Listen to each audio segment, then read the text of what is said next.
Hey, I'm Pat, And I'm Kev. and we're two parts of the Trio Art House, and you are currently joining us in our studio called The Loft. The room we're in right now used to be an old props cupboard, which we spent about 3 or 4 days tidying up. The entire room was packed to the ceiling with hundreds of plates, fish tanks, 200 call center headsets, deep fryers, expired condoms. You don't even want to know what was in here. It's clean now, I think, and it's good because that's going to be much more conducive to us writing and recording music, which is what we're going to be doing over the next year, and we're going to be making our first album here, so we're really looking forward to doing that.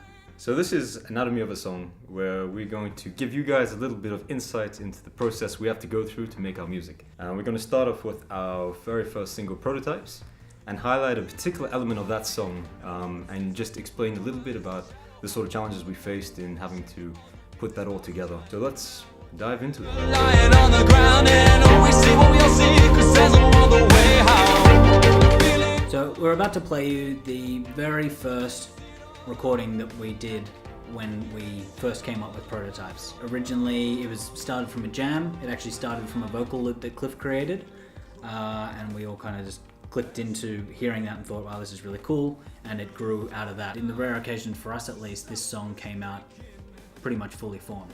So take a listen now and you'll see what it sounded like.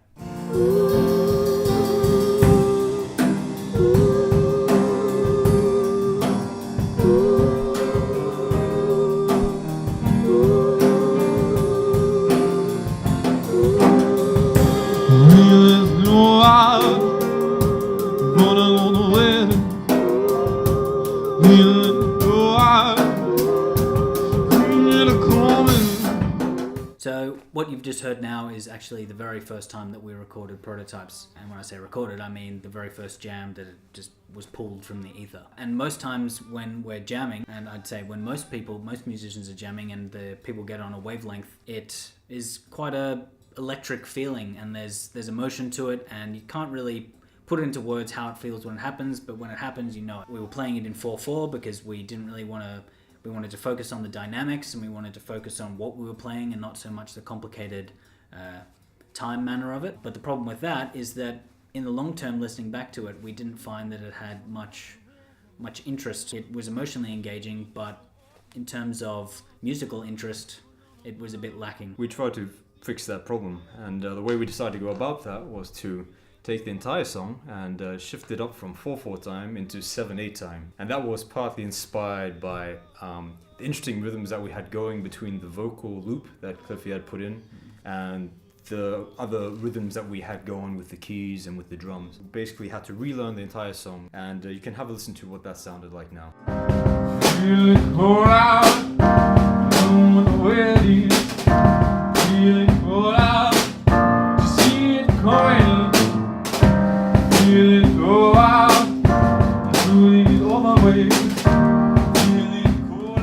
As you can hear, that 7/8 time signature is far more interesting from a rhythmic perspective. But there was also a downside to that. We lost a lot of emotion in the track, and we ended up deciding, despite all the work we had put in, that this was not a worthy sacrifice. We ended up revoking all those changes, pulling the entire song back to 4/4, and effectively starting from square one again. Starting from square one again meant that we still had the same issues that we had initially. We realized that there were still a few sections of the song that needed quite a lot of work in order to make the song keep flowing and maintain the interest that we really wanted, while still maintaining the emotional impact of the original. There was one particular section that was notably abrasive. I remember at some point I was busy sitting down at the keys and just ended up coming up with a little piece that fitted in perfectly over there. We listened to it and we're like, yep, this is it. This is fantastic. It's very interesting. And we had to listen carefully, and we're like, hang on a second, there's something about this is a bit strange.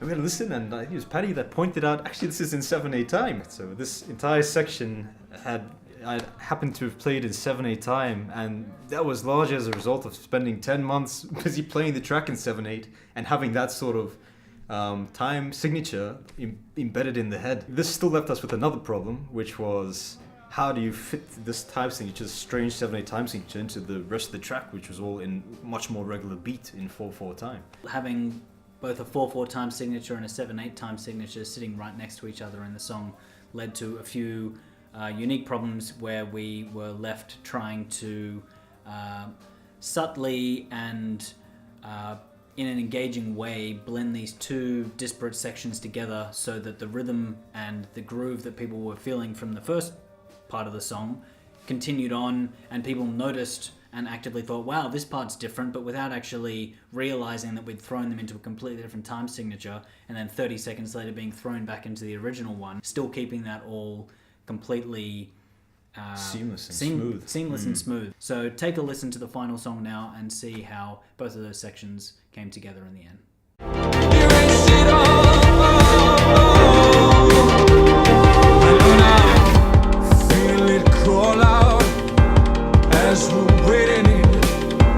Feel the warmth now to stop us breaking. Feel the soft touch beneath these open wings. Feel it wash on. I won't be the same.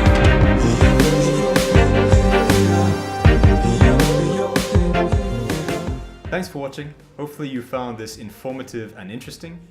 Subscribe to keep track of our updates as well as our forthcoming releases. See you next time. Wanna free your head, it won't keep coming again. Wanna free your head now.